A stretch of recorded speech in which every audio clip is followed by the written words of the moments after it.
It's John Young with Disc Jockey News and Disc Jockey News TV. We're at part 2 of our DJ business thing. Part 1 was the expenses for your business. We kind of went through and just did some hypothetical expenses and some numbers with that. Came up with kind of a cost per event.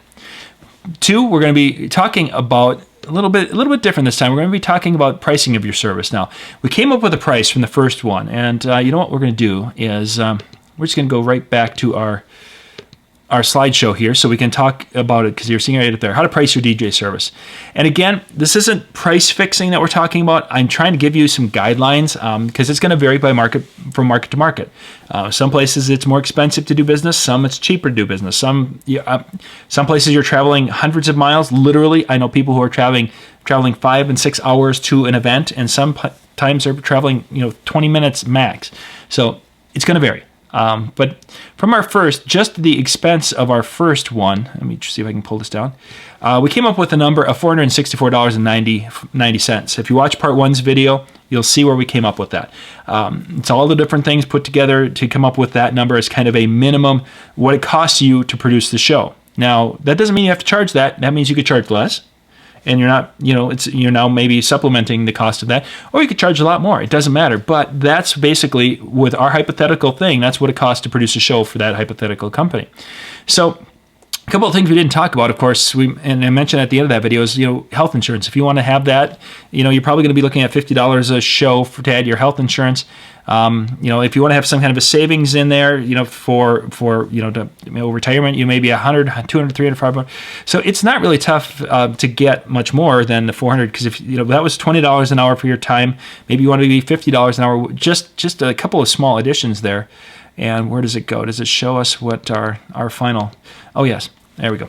So that if we just add a couple of things, we can really get up to, as an example, our basic company may be pushing $800 and some on how to get to that, and so it really can vary. Now, how do you price that? Okay, let's just look at this number. Let's go back here, and we're just going to look at the number of that $464 show. That's what it costs us now. And say we're starting our company out, you went and bought all those pieces, and you got everything together, and those numbers were your numbers, and you're going to be doing 4 shows. How do you price that? My recommendation, now some people are talking about going out and doing, starting out and basically offering somebody, hey, I'll do a show for $25 an hour, $50 an hour. So a 4-hour show would cost you $200 because I'm doing it for $50 an hour. You can do that. But my recommendation, instead of going and talking to them like that, is to go and actually have your numbers. My show, I'm talking to you in my contract. I've got it right here. This is my contract, by the way. This is a script for part 3.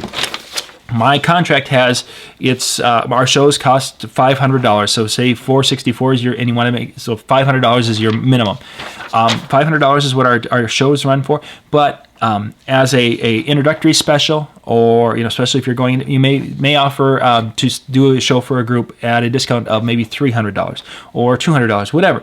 But the idea is that you're sharing with these potential repeat customers that your show is going to be priced here.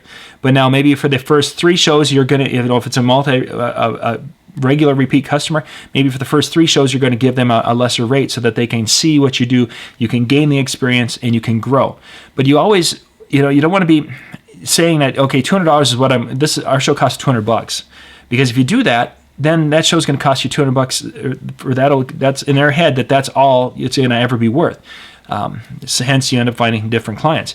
You might be able to grow a little bit. You might be able to charge them $250, 2 years later, and $300, 4 years later, kind of a thing, and maybe have them 5 years later, and you're only charging $350 because you can't go very fast. But overall, if you're talking about that, say, a $600 show, and I'm giving you a discount.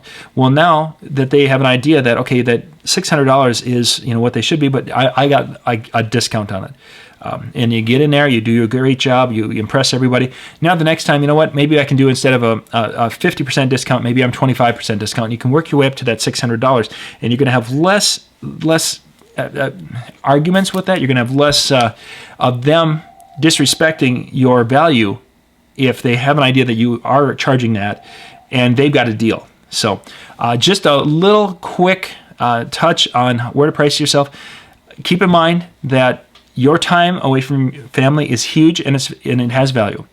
So if you're going out and doing shows, you need to not only be able to cover all the expenses we talked about in part 1, but you also have to be compensating your time, your personal time away from friends and family.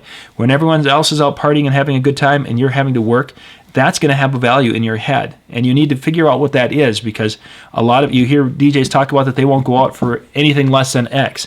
Well, in their head, they've come up with a value, and they would rather sit at home watching TV or watching a movie with their wife and children or doing whatever. They'd rather do anything, if they have to go, rather than go work for less than a certain amount. For those of you who are looking at this and say, yeah, but $200 is $200. True, it is. And sometimes that $200 is, you need to do that because you need to have the cash flow, because you've got expenses. That telephone, that cell phone we talked about in part 1, they want that $100 every month. And if you don't have a gig to pay that $100, they don't care. The phone company doesn't care. They want that money. Your gear, yeah, that 10% we figured for gear. Well, you know what? If you don't have a gig, your gear's not going to go and repossess itself, most likely.